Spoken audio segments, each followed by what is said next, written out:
નમસ્કાર. ઓમ વક્રતુંડ મહાકાય સૂર્યકોટિ સમપ્રભુ નિર્વિઘ્નમ કુર્મે દેવ સર્વ કાર્યેષુ સર્વદા. વાસ્તુશાસ્ત્ર, દિશા ફેરવી અને દશા બદલો એ વિષય ઉપર આપણે વાતો કરીએ છીએ.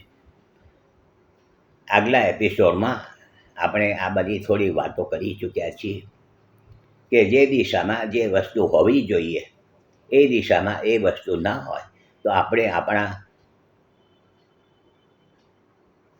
રહેણીકરણીમાં જ્યાં કામકાજ કરતા હોય ત્યાં આગળ દિશા જો ખોટી હોય તો દિશા આપણે બદલાવવી જોઈએ, અને દિશા બદલીએ તો આપણું ચોક્કસ દશા પણ બદલાશે.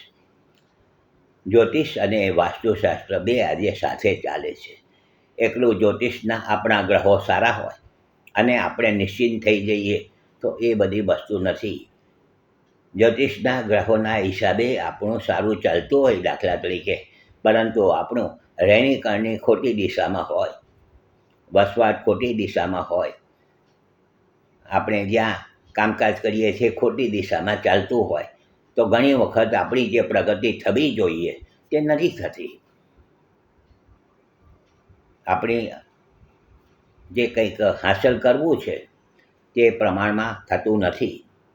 ભલે જન્માક્ષરમાં કે જ્યોતિષમાં ગ્રહો સારા ચાલતા હોય, પરંતુ જે હાંસલ કરવું છે, જે પ્રગતિ થવી જોઈએ તેમાં કંઈક ને કંઈક રીતે થોડીક રૂકાવટો આવતી હોય છે, વિલંબ થતો હોય છે.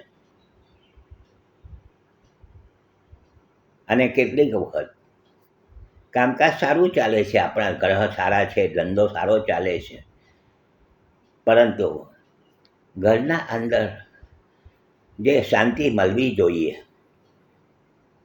ઘરના સભ્યો વચ્ચે જે મનમેળ સારો હોવો જોઈએ તે રહેતો નથી. તો આપણે આ બધી વાતો આપણી જાતે, જો કંઈક આવું તકલીફો હોય તો આપણી જાતે આપણે આ બધી વસ્તુની તપાસ કરવી જોઈએ કે શા માટે ભાઈ આવું થાય છે. કદાચ આપણે ખોટી દિશામાં તો નથી જઈ રહ્યા.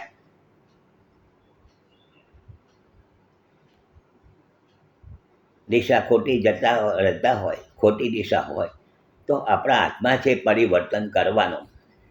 આપણે પરિવર્તન કરીએ, દિશા બદલીએ, દિશાને ફેરવીએ,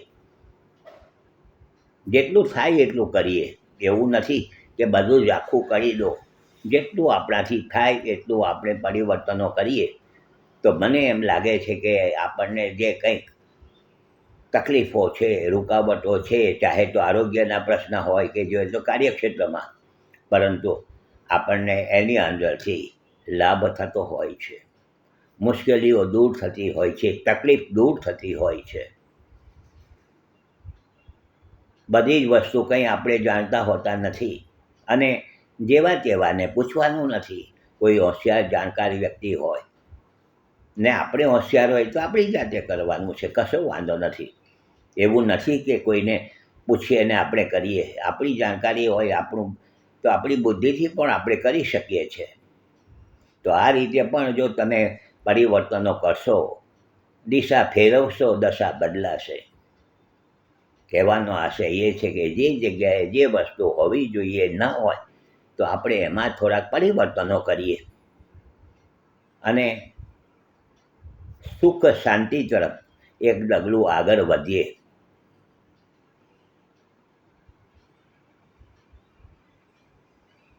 કહેવાનો આશય એ છે કે જેટલું બની શકે એટલું આપણે પરિવર્તનો દિશા આપણાથી બદલી શકાતી હોય તો ચોક્કસ બદલવાની કોશિશ કરીએ, અને બદલવાની કોશિશ કરીશું તો આપણી જે છે પોઝિશન, દશા, તેમાં ચોક્કસ ફેરફાર થશે, દશા બદલાશે.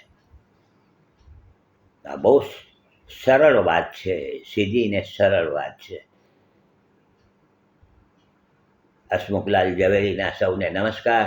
જય શ્રી કૃષ્ણ. ઓમ નમઃ શિવાય. લાઈક કરજો, શેર કરજો, બીજાને જોવાની ભલામણ કરજો.